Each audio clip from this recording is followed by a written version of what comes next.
Olá, irmãos amados, graça e paz a todos. Sejam muito bem-vindos a mais um vídeo do canal Uma Família em Cristo. Eu sou a Kíssila e hoje, para a honra e glória do nosso Pai, faremos a leitura do 149º dia, seguindo com o livro de 2 Samuel, capítulo 14, versículo 1, ao capítulo 15, versículo 23, livro de João, capítulo 18, versículos 1 ao 24, Salmos, capítulo 119, versículos 97 ao 112, e Provérbios, capítulo 16, versículos 8 e 9. Amados, antes de iniciarmos a leitura, vamos agradecer ao nosso Pai e pedir a direção para o estudo? Pai amado, graças te damos por tudo. Te agradecemos pelo teu amor, pelo teu cuidado e te pedimos perdão por todos os pecados cometidos. Te pedimos que o Espírito Santo de Deus nos dê a direção nessa leitura, para que nós tenhamos o entendimento da tua palavra de acordo com a tua vontade. Que assim seja em nome do Senhor Jesus Cristo. Amém. Livro de 2 Samuel, capítulo 14, versículo 1 ao capítulo 15, versículo 23. Joabe, filho de Zeruía, vendo que o coração do rei começava a inclinar-se para Absalão, mandou trazer de Teoca uma mulher sábia e lhe disse: Finja que está muito triste, vista as suas roupas de luto, não se unja com um óleo e faça de conta que é uma mulher que há muito tempo está de luto por algum morto. Apresente-se ao rei e diga-lhe tais e tais palavras. E Joabe lhe pôs as palavras na boca. A mulher, tecoíta, apresentou-se ao rei e, inclinando-se, prostrou-se com o rosto em terra e disse: Ajude-me, ó rei. Então o rei perguntou: Em que posso ajudá-la? Ela respondeu: Ai de mim, sou viúva e o meu marido morreu. Esta sua serva tinha 2 filhos que brigaram entre si no campo. Como não houve quem os apartasse, um deles matou o outro. Eis que toda a parentela se levantou contra esta sua serva, e estão dizendo: Entregue-nos aquele que matou o seu irmão, para que o matemos, em vingança da vida que ele tirou, e para que destruamos também o herdeiro. Assim querem apagar a última brasa que me restou, não deixando a meu marido nome, nem sobrevivente na terra. O rei disse à mulher: Vá para a sua casa e eu lhe darei as ordens a seu respeito. Mas a mulher tecoíta disse ao rei: Ó rei, meu senhor, que a culpa caia sobre mim e sobre a casa de meu pai, o rei e o seu trono sejam inocentes.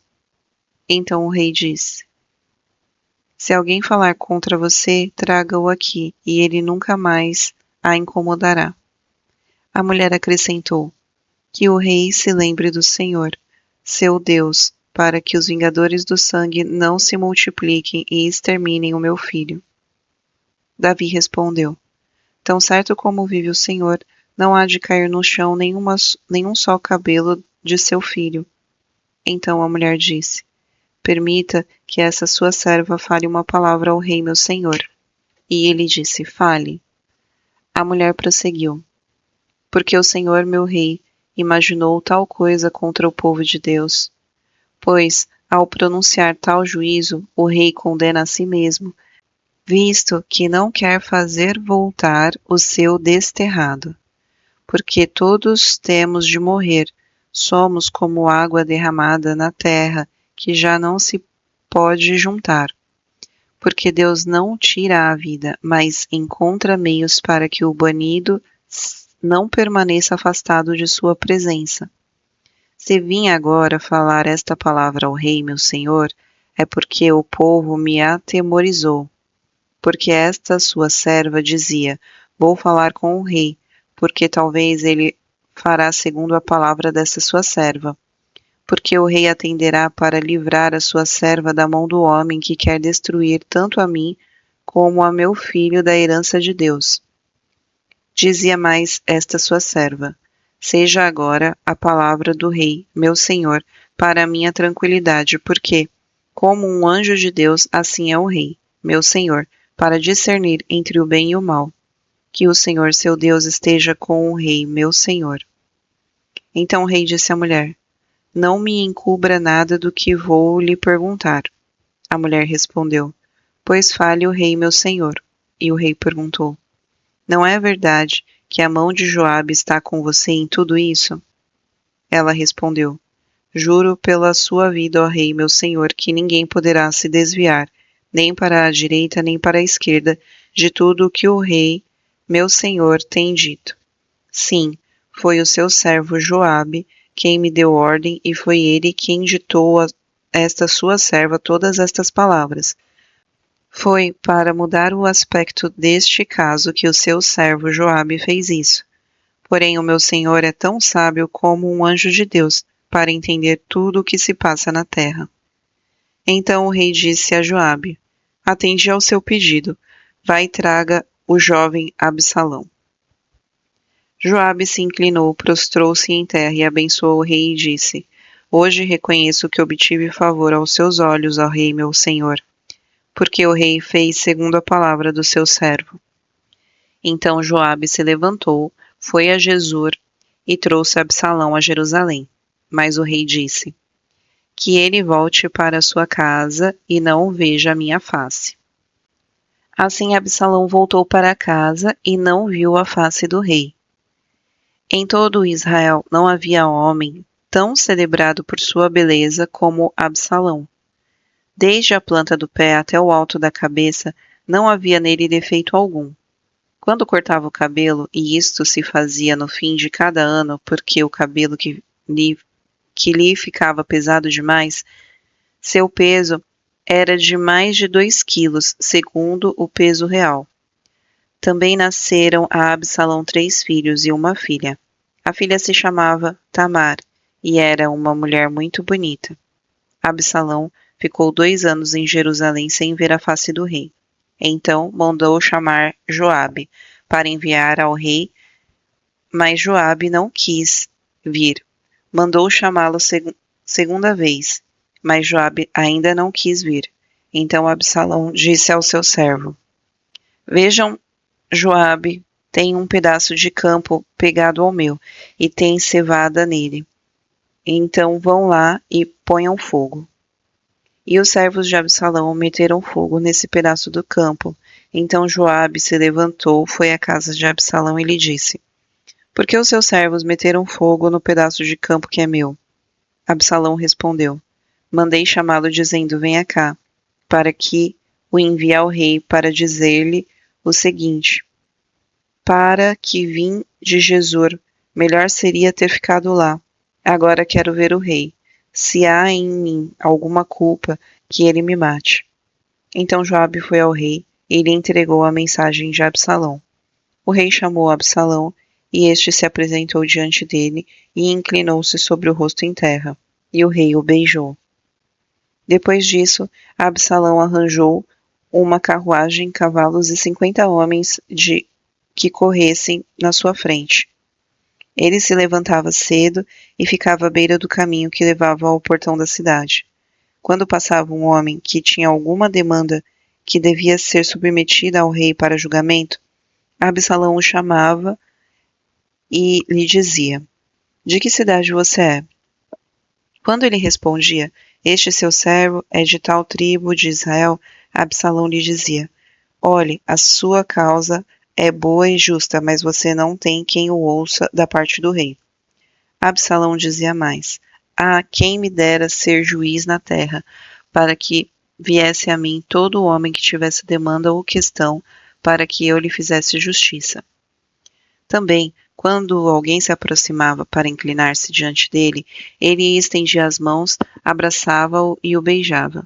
Absalão agia desta maneira com todo o Israel que vinha ao rei para pedir justiça, e assim conquistava o coração dos homens de Israel. Ao fim de 4 anos, Absalão disse ao rei: Deixe-me ir a Hebrom, cumprir o voto que fiz ao Senhor, porque quando estava morando em Jesur, na Síria, este seu servo fez um voto dizendo: Se o Senhor me trouxer de volta a Jerusalém, prestarei culto ao Senhor. Então o rei disse: Vá em paz. E Absalão levantou-se e foi para Hebrom. Absalão enviou emissários secretos por todas as tribos de Israel, dizendo: Quando ouvirem o som das trombetas, digam: Absalão é rei em Hebrom.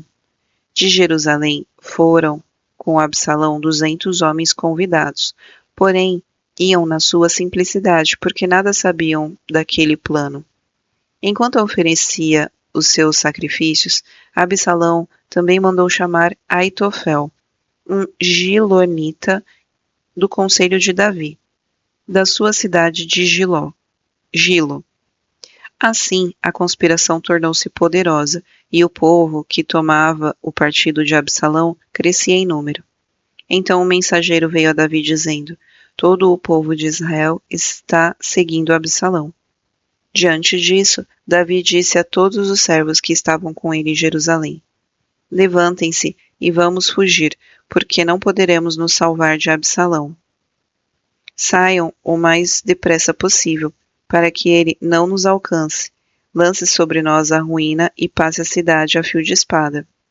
Então os servos do rei lhe disseram: eis aqui os seus servos, dispostos a fazer tudo o que o rei nosso senhor determina. O rei saiu e todos os de sua casa o seguiram. Deixou, porém, 10 concubinas para cuidarem do palácio. Quando o rei e todo o povo estavam saindo da cidade, pararam na última casa.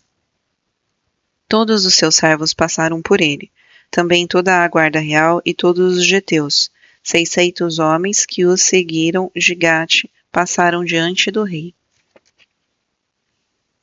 Então o rei disse a Itai, o geteu: por que também você está indo conosco? Volte e fique com quem vier a ser o rei, porque você é estrangeiro e desterrado de sua pátria. Você chegou ontem e porque hoje eu já o levaria conosco a vaguear, quando eu mesmo não sei para onde vou.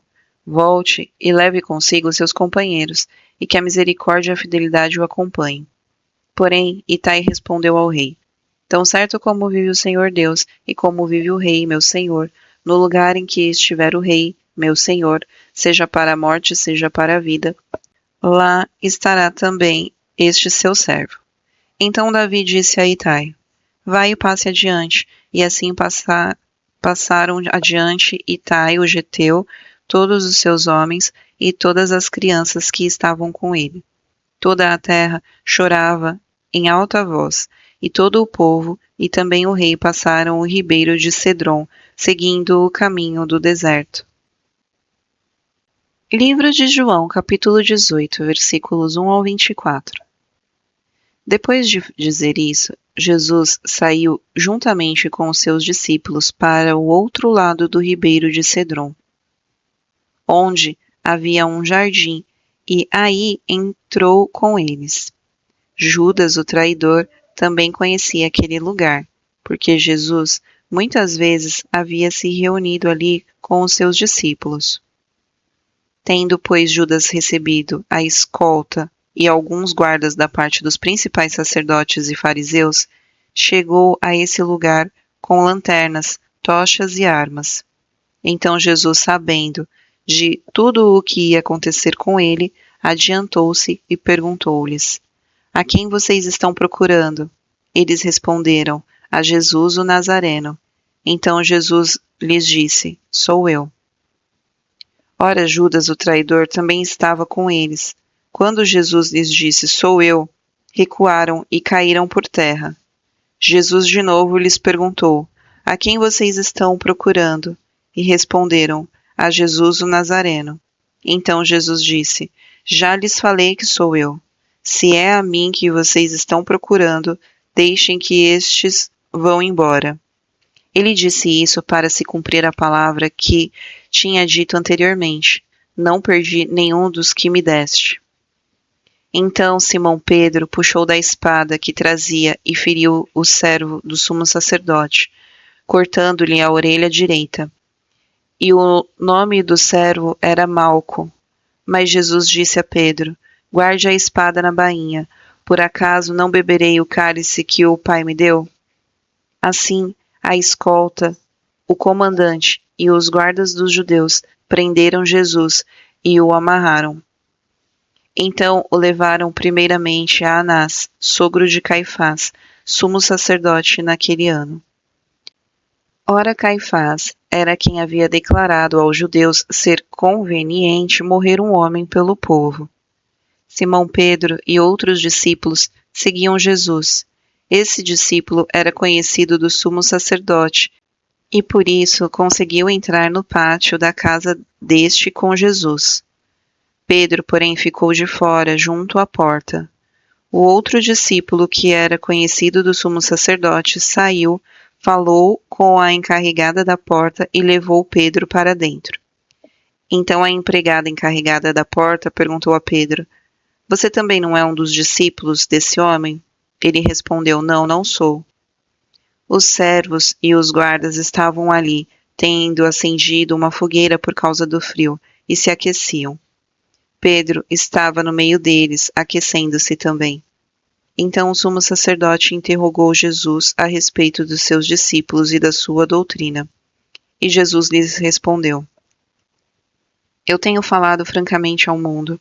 Sempre ensinei, tanto nas sinagogas como no templo, onde todos os judeus se reúnem, e não disse nada em segredo, porque o Senhor está perguntando para mim. Pergunte aos que ouviram o que lhes falei. Eles sabem muito bem o que eu disse. Quando Jesus disse isso, um dos guardas que estavam ali deu-lhe uma bofetada, dizendo: É assim que você fala com o sumo sacerdote? Jesus lhe respondeu: Se falei mal, dê testemunho do mal, mas se falei bem, por que você está me batendo? Então Anás o enviou amarrado à presença de Caifás, o sumo sacerdote. Livro de Salmos, capítulo 119, versículos 97 ao 112. Mem. Quanto amo a tua lei! É a minha meditação todo o dia. O teu mandamento me torna mais sábio do que os meus inimigos, porque eu o tenho sempre comigo. Compreendo mais do que todos os meus mestres, porque medito nos teus testemunhos. Sou mais entendido do que os idosos, porque guardo os teus preceitos. De todo mal caminho, desvio os meus pés, para observar a tua palavra. Não me afasto dos teus juízos, pois tu me ensinas. Quão doces são as tuas palavras ao meu paladar, mais que o mel à minha boca. Por meio dos teus preceitos consigo entendimento, por isso detesto o caminho da falsidade. Num. Lâmpada para os meus pés é a tua palavra, ela é a luz para os meus caminhos.